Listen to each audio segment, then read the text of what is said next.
Hello दोस्तों, नमस्कार। स्वागत है आप सभी का आपके अपने यूट्यूब चैनल में। दोस्तों, जैसा कि आप सभी को पता है, एसएससी जीडी का जो परीक्षा है वो 10 जनवरी से 14 फरवरी के बीच में होने जा रहा है। जिसने भी अभी तक तैयारी शुरू नहीं किया है तो बहुत ही कम समय बचा है, तैयारी फटाफट से स्टार्ट कर दीजिए। 100% सिलेक्शन पक्का करना है आपको इस चैनल से। सभी के सभी चैनल के साथ जुड़ जाइए, चैनल को सब्सक्राइब करके बेल आइकन ऑन कर लीजिए। इस बार 100% सिलेक्शन हमको लेना है एसएससी जीडी में। आज हम पढ़ेंगे जीके का पहला प्रैक्टिस सेट। जी हाँ, जीके का पहला प्रैक्टिस सेट है और इस प्रैक्टिस सेट में बिल्कुल एग्जाम वाला प्रश्न मैंने इंक्लूड किया है।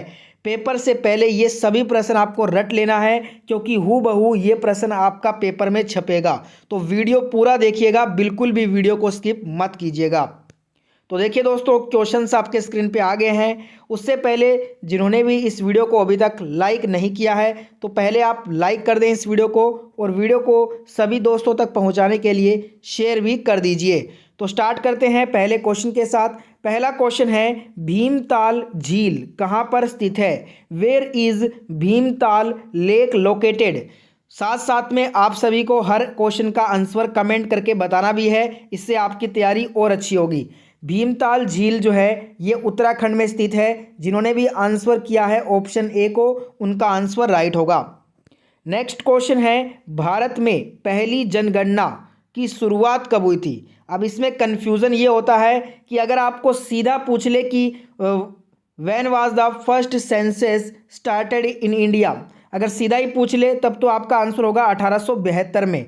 और ये किसके कार्यकाल में हुई थी? तो ये हुई थी लॉर्ड मेयो के कार्यकाल में। अगर आपसे पूछ ले कि पहली नियमित जनगणना कब हुई थी भारत में, तो नियमित रूप से हुई थी 1881 में, और ये हुई थी लॉर्ड रिपन के कार्यकाल में। ठीक है। और तीसरा क्वेश्चन बनता है कि स्वतंत्र भारत की पहली जनगणना कब हुई थी? तो वो हुई थी 1951 में। ठीक है, ये तीनों क्वेश्चन बनते हैं और बार बार पूछे जाते हैं।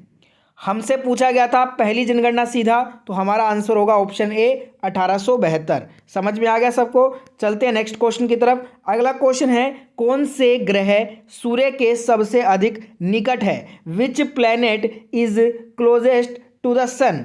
देखिए, सबसे जो निकट है ना, अधिक निकट जो ग्रह है सूर्य के, वो है मर्क्यूरी, बुध प्लैनेट। ऑप्शन यहाँ पे सी जो भी आंसर कर रहे हैं उनका आंसर बिल्कुल सही है। और एक और चीज़ आपको बता दूं, बुध और शुक्र, मर्क्यूरी और वीनस, ये दो ऐसे प्लैनेट हैं जिनका कोई भी उपग्रह नहीं है। ये भी बात याद रखिएगा। अगला क्वेश्चन है, पीएसएलवी का पूर्ण रूप क्या होता है? What is the full form of PSLV? PSLV का फुल फॉर्म होता है पोलर सैटेलाइट लॉन्च व्हीकल। जिन्होंने भी आंसर ऑप्शन ए किया है उनका आंसर बिल्कुल राइट है। सभी के सभी आंसर कमेंट जरूर कीजिए, सभी के कमेंट मैं पढ़ता हूं लास्ट में। नेक्स्ट क्वेश्चन, गौतम बुद्ध का जन्म कब हुआ था? When was Gautam Buddha born? ये क्वेश्चन भी एग्जाम में बहुत बार आता है। देखिए, गौतम बुद्ध का जन्म हुआ था 563 ईसा पूर्व में। अब कहाँ पे हुआ था? लुम्बिनी गांव, नेपाल में इनका जन्म हुआ था। अब इनका जन्म अगर पूछ लिया है तो इनका मृत्यु भी आ सकता है। इनका मृत्यु 483 में हुआ था, और ये इनका जो मृत्यु है वो कुशीनगर में हुआ था। नेक्स्ट क्वेश्चन पूछा गया कि टोक्यो किस देश की राजधानी है? Tokyo is the capital of which country? Tokyo की बात हो रही है तो सभी को आंसर करना है जापान। ऑप्शन ए जिन्होंने भी आंसर किया है उनका आंसर बिल्कुल राइट है। नॉर्वे की जो है नाम कैपिटल क्या हो जाएगी? नॉर्वे की हो जाएगी ओस्लो। मिस्र की हो जाएगी काहिरा, और ब्रिटेन की हो जाएगी London. Next question, Mother Teresa को भारत रत्न कब दिया गया है? When was the Bharat Ratna given to Mother Teresa? अब इनको 1979 में क्या दिया गया था? पीस में नोबेल प्राइज़ दिया गया था, शांति का नोबेल पुरस्कार। और उसके एक साल बाद ही भारत देश ने भी इनको अपना सर्वोच्च नागरिक पुरस्कार भारत रत्न से नवाजा। तो हमारा आंसर होगा ऑप्शन सी। अगला क्वेश्चन, रविंद्रनाथ टैगोर द्वारा रचित जन गण मन को राष्ट्रगान के रूप में कब स्वीकार किया गया? When was Jana Gana Mana composed by Rabindranath Tagore expected as the national anthem? तो इसे स्वीकार किया गया था राष्ट्रगान के रूप में 24 जनवरी 1950 को, जिन्होंने भी आंसर ऑप्शन ए किया है उनका आंसर बिल्कुल सही है। अगला क्वेश्चन आपके स्क्रीन पे, भारत का वित्तीय वर्ष कब से प्रारंभ होता है? The financial year of India starts from 1 अप्रैल, 1 अप्रैल से 31 मार्च तक जो है ना भारत का जो है वो फाइनेंशियल ईयर यानी कि वित्तीय वर्ष होता है। ऑप्शन बी राइट आंसर होगा। नेक्स्ट क्वेश्चन देखते हैं, गुरुमुखी किस भाषा की लिपि है? Gurmukhi is the script of which language? Gurmukhi की बात हो रही है तो ये पंजाबी भाषा की लिपि है। ऑप्शन बी जिन्होंने भी आंसर किया है उनका आंसर बिल्कुल सही है। हिंदी भाषा की लिपि क्या होती है? तो आप कहोगे होती है देवनागरी। ठीक है, ये भी क्वेश्चन बार बार आता है। नेक्स्ट क्वेश्चन देखिए, भारतीय थल सेना के केंद्रीय कमान का मुख्यालय कहाँ पे है? Where is the headquarters of the central command of the Indian army located? जो भारतीय थल सेना का केंद्रीय कमान है इसका मुख्यालय आपको देखने को मिलेगा लखनऊ शहर में। तो जिन्होंने भी आंसर ऑप्शन बी किया है उनका आंसर यहाँ पे बिल्कुल करेक्ट होगा। अब पुणे में जो है ना वो है दक्षिणी कमान का मुख्यालय, उधमपुर में है उत्तरी कमान का मुख्यालय और पूर्वी में जो है वो है आपका कोलकाता में है पूर्वी कमान का मुख्यालय। ठीक है, तो ये तीनों आपको साथ में याद रखने हैं। Next question, Fort William college की स्थापना कहाँ हुई? Where is Fort William college established? Fort William college की स्थापना कोलकाता में हुई थी। जिन्होंने भी आंसर ऑप्शन बी किया है उनका आंसर यहाँ पे बिल्कुल करेक्ट होगा। दोस्तों, अगर आपने अभी तक इस वीडियो को लाइक नहीं किया है तो फटाफट से पहले आप इस वीडियो को लाइक कर दें। लाइक करने के साथ इस वीडियो को आप शेयर भी कर दीजिए अपने सभी दोस्तों तक इस वीडियो को पहुंचाने के लिए। और जिन्होंने भी अभी तक चैनल को सब्सक्राइब नहीं किया है तो रोज़ाना ऐसी वीडियो देखने के लिए चैनल को सब्सक्राइब करके बेल आइकन ऑन कर लीजिए, क्योंकि यहाँ पे आपको जो क्वेश्चन करवाया जाता है हूबहू वैसा क्वेश्चन आपको पेपर में देखने को मिलता भी है। नेक्स्ट क्वेश्चन है, कैबिनेट मिशन किसके समय में भारत पहुंचा था? In whose time the cabinet mission reached India? Cabinet mission की बात हो रही है तो ये लॉर्ड वेवल के समय भारत पहुंचा था। तो जिन्होंने भी आंसर किया है ऑप्शन बी को उन सभी का आंसर बिल्कुल सही है। नेक्स्ट क्वेश्चन इज, मथुरा किस नदी के किनारे स्थित है? Mathura is situated on the bank of which river? Mathura है यमुना नदी के किनारे। ऑप्शन बी राइट आंसर होगा। यमुना नदी के किनारे 3 प्रसिद्ध शहर स्थित हैं। एक हो गया मथुरा, दूसरा है दिल्ली और तीसरा है आगरा। ये 3 प्रसिद्ध जो शहर हैं वो यमुना नदी के किनारे ही स्थित हैं, याद रखिएगा। अगला क्वेश्चन, 1924 में गांधी जी एकमात्र कहाँ से कांग्रेस के अध्यक्ष बने थे? From where did Gandhi ji became the only Congress president in 1924? आप सभी को याद आ रहा होगा कर्नाटक का बेलगांव अधिवेशन, जो कि एकमात्र कांग्रेस का अधिवेशन था जिसकी अध्यक्षता गांधी जी के द्वारा की गई थी। ठीक है, तो कर्नाटक आपका यहाँ पे राइट आंसर हो जाएगा।